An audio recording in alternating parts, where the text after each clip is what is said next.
In this film, 4 of them reveal how justice works. Their battles with the government, their struggle with emotion, and the responsibility of having to be right.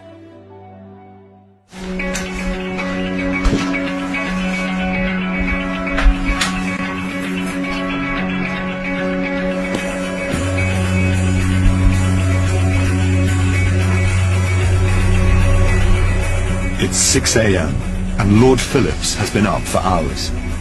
As head of the court, what does he think you need to become one of the top judges in the country?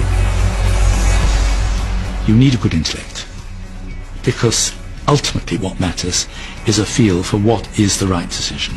And this is a mixture of analysis and common sense, looking at the implications. It sounds a bit obvious, but to be a good judge you need good judgment. Lord